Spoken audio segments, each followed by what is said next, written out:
나의 사진 앞에서 울지 마요. 나는 그곳에 없어요. 네, 이슈앤피플 네 가지 있는 뉴스, 이 시간 주요 이슈 네 가지 선정해서 소개드립니다. 이우영 아나운서 스튜디오에 나왔습니다. 안녕하십니까? 안녕하십니까, 이우영입니다. 네, 이제 속속들이 이태원 참사와 관련된 정황들, 대비에 대한 여러 가지 문제점들이 밝혀지는 것 같은데 윤익은 경찰청장이 사고가 발생하고 2시간 뒤에 보고를 받았다고요? 네, 윤익은 경찰청장은 사건이 발생하고 2시간 정도 지난 다음 날 0시 14분에서야 첫 보고를 받았습니다. 관할서인 서울 용산 경찰서장은 참사 2분 뒤인 10시 17분에 이태원 참사 현장에 도착을 하는데요. 이로부터 1시간 넘게 지난 시점에 서울 경찰청장에 보고했다고 합니다. 또 김 청장이 바로 경찰청장 김 청장이 바로 전화를 받지 않아서 2분 뒤에야 서울청장은 사건을 인지했고요. 네. 이후 서울 경찰청장은 경찰청장에게 보고하지 않은 것으로 확인이 됐습니다. 이 이유에 대해서는 뚜렷하게 나오지 않고 있습니다. 자, 대통령이나 행정안전부 장관보다도 보고를 받은 시간이 늦었다, 이렇게 봐야 되는 건가요? 네, 대통령실은 행안부 장관이나 경찰 보고선이 아닌 소방청 상황실에서 첫 보고를 받고 밤 10시 53분에 받았다고 하는데요. 대통령이 알게 된 게 11시 1분이라고 합니다. 네. 그리고 행안부 장관은 발생 1시간 5분 뒤인 밤 11시 20분에서야 내부 알림 문자를 통해 사고 사실 처음 알게 된 건데요. 순서대로 따지면 윤 대통령이 가장 일렀고요. 그 다음이 행안부 장관, 서울청장, 경찰청장 순서입니다. 이 장관이 관련해서 대통령실보다 늦게 보고를 받았다 지적을 받았는데 사고 수습이 우선이다 즉답을 피했습니다. 시민들은 경찰을 찾았는데요. 소방을 통해서 대통령실에 먼저 보고가 됐고 경찰청장이나 행안부 장관은 지금 대처가 늦었다라는 비난이 있을 수 있는 대목이어서 더 조사가 필요할 것 같네요. 진상규명 후 책임자 인사 조치에 대한 목소리 이제 여권 내에서도 퍼지는 것 같아요. 네, 물론 앞서 소개해드렸던 이 보고 시간이 늦어진 게 현장 수습, 현장 조치가 우선이기 때문에 보고가 늦어질 수는 있지만 그렇죠. 아무래도 이 시간 자체가 2시간 정도가 지났기 때문에 문제가 되고 있습니다. 그래서 이번 참사의 책임을 물어서 윤익은 경찰청장을 경질해야 한다. 분위기가 야권은 물론이고 여권 내에서도 나오고 있다고 방금 전에 말씀해 주셨는데요. 네. 정진석 국민의힘 비대위원장은 어제 회의에서 현장 조치가 왜 취해지지 않았는지 그 원인을 반드시 밝혀야 하고 응당한 책임을 물어야 한다라고 얘기했고요. 주호영 원내대표도 책임 추궁이 불가피하다.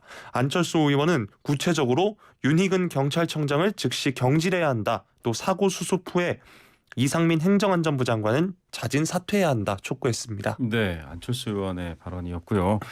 자, 용산경찰서장 사고 당시에는 대통령실 인근 경비를 책임지고 있다가 현장에는 아까 저희가 말씀드린 것처럼 17분, 어떤 보도는 20분이라고 하는데 도착을 했습니다.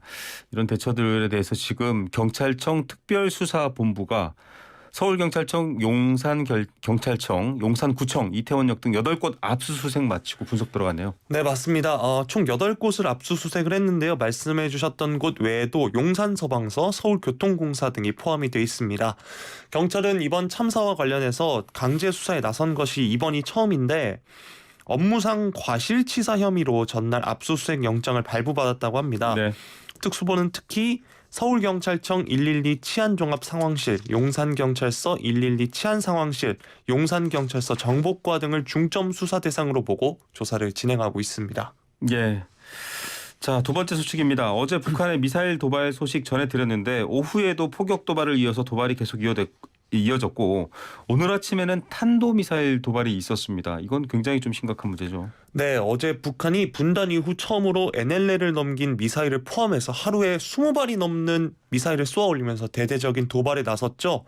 오늘도 대륙간 탄도미사일 ICBM으로 추정되는 장거리 탄도미사일 1발을 포함해서 모두 3발을 쐈습니다. 오늘 오전 7시 40분쯤에 평양 순안 일대에서 동해상으로 발사된 미사일 1발을 포착했다. 합참이 이렇게 밝혔는데요. 네. 이후 1시간 정도 뒤인 평안남도 개천 일대에서 동해상으로 단거리 탄도미사일 2발 발사됐다, 포착됐다 이렇게 밝혔습니다. 예. 자, 어제의 경우에 지금 많은 얘기가 나오는 게 북방 한계선이죠. NLL 이남 공해상으로 탄도미사일을 발사를 했습니다. 포격 도발도 이어갔고요. 네, 어제 같은 경우 이제 북한이 처음으로 북방 한계선 이남 공해상으로 SRBM을 발사하는 등 10시간 동안 4차례에 걸쳐 총 25발 가량을 퍼부었고요. 이 외에도 포병 사격 100발 넘게 쏘는 등 무차별 도발을 벌였습니다. 네. 어제도 전해드렸지만 우리 군도 대응을 했는데요. 오전 11시 10분에 우리 공군기 F-15K와 KF-16의 정밀 공대지 미사일 3발을 동해 NLL 이북 공해상 북한이 도발 미사일 낙탄 지역과 상응한 거리 해상에 정밀 사격을 실시했습니다. 네. 현재 한미가 이제 비질런트 스톰 연합 공중훈련을 진행 중인데 북한이 이에 대해서 공개 비난을 이어오고 있죠. 훈련을 빌미로 의도적으로 계획된 도발을 진행하고 있는 것으로 보입니다. 일본에서도 입장이 나왔네요. 기시다 총리 같은 경우에는 이 탄도미사일 발사 용납할 수 없다 강경하게 얘기를 했군요. 네, 앞서 일본 정부는 오전 7시 40분에 북한이 동해를 향해 다수의 미사일을 발사했다 발표를 했고요.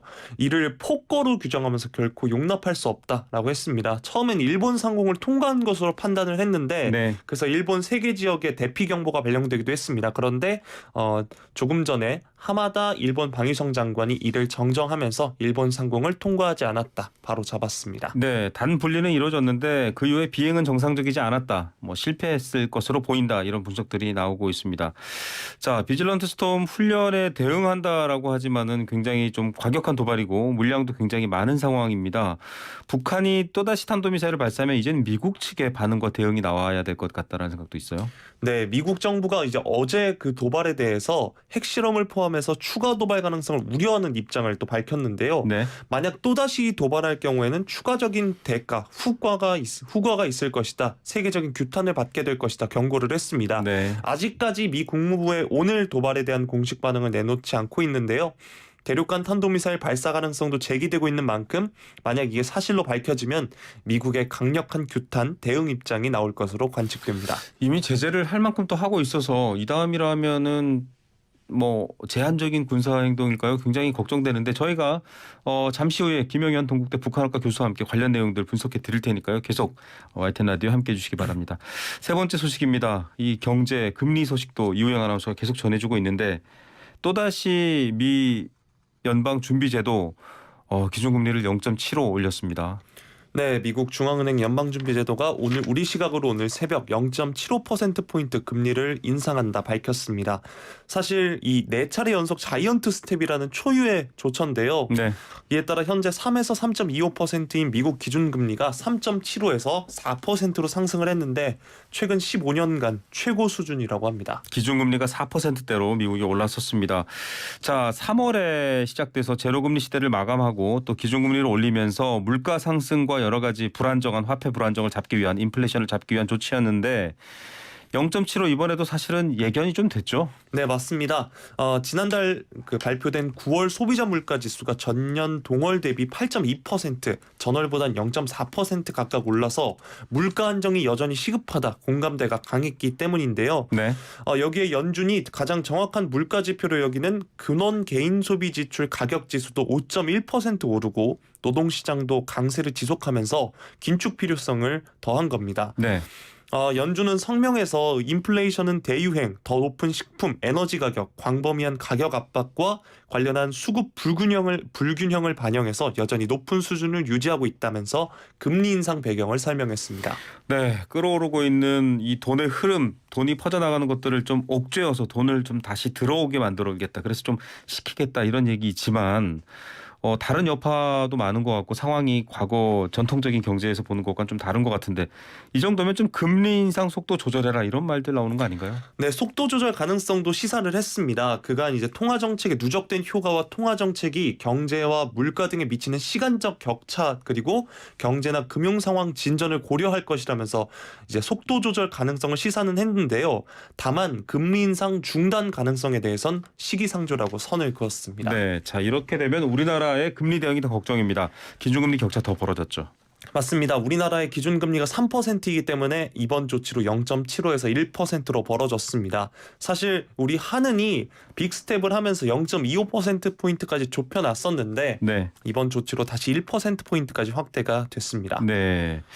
이 1%포인트는 이제 금리 역전기가 있었을 때와 같은 격차인데 뭐 여러 가지 이 환율 걱정도 많은 분들이 하시는 것 같고요. 맞습니다. 이 더 높은 수익률을 쫓아서 외국인 자금이 또 빠져나가고요. 원화 가치가 떨어질 가능성이 커졌다는 뜻인데 원화 약세는 수입 물품 환산 가격을 높여서 인플레이션을 부추길 우려가 있습니다. 한국은행은 어떻습니까? 기준금리 올린다고 하나요? 네, 거의 확실시되고 있는데요. 다만 인상폭은 아직 유동적이라고 합니다. 이번 미국의 자이언트 스텝 이후 실제로 원달러 환율이나 물가가 더 뛰거나 외국인 자금이 기조적으로 유출 조짐을 보이면 10월에 이어서 2번 연속 빅스텝 0.5%포인트 인상 밟을 가능성도 커지고 있습니다. 네, 전체 경제 환경이나 통화 가치에 대한 부분들을 방어는 해야겠지만 이자로 또 고통받는 서민들 또 차입자분들 뭐 여러 가지 상황들도 고려해야 될 것 같습니다. 마지막 소식입니다. 축구 국가대표팀 주장 에이스 이제 곧 월드컵이 11월이지 않나요? 네, 맞습니다. 네, 이번 달인데 손흥민 선수 부상인 것 같아요. 저도 사실 이 장면을 봤는데 수술 받는다고요? 네, 정말 청천벽력과 같은 소식입니다. 앞서 말씀해 주셨지만 우리나라의 이제 월드컵 첫 경기가 우루과이전인데 네. 24일이라서 이제 21일 정도 남았습니다. 이런 가운데 손흥민 선수가 수술대에 오르는 건데요. 손흥민 선수의 소속팀인 토트넘이 우리 시간으로 오늘 새벽 홈페이지를 통해서 손흥민 선수가 안면골절로 수술을 받게 됐다 이렇게 설명을 했습니다. 네. 이 추가 사항에 대해선 적절한 시기에 알리겠다 전했습니다. 저도 그 장면을 봤습니다. 이제 공중에 뜬 볼을 잡기 위해서 점프를 했는데 상대 선수의 어깨에 강하게 얼굴을 부딪혔어요. 네, 유럽 축구연맹 챔피언스리그 조별리그 최종전에서 프랑스팀 마르세유와 경기였는데 전반 23분에 찬셀 은벤바의 어깨에 강하게 부딪혀서 이제 쓰러졌습니다. 네. 23분에 이제 부상 상황이 발생했는데 27분까지 이제 그라운드에 누워 있었거든요. 손흥민 선수가 결국 그라운드를 벗어나서 교체됐고 곧장 터널로 향했습니다.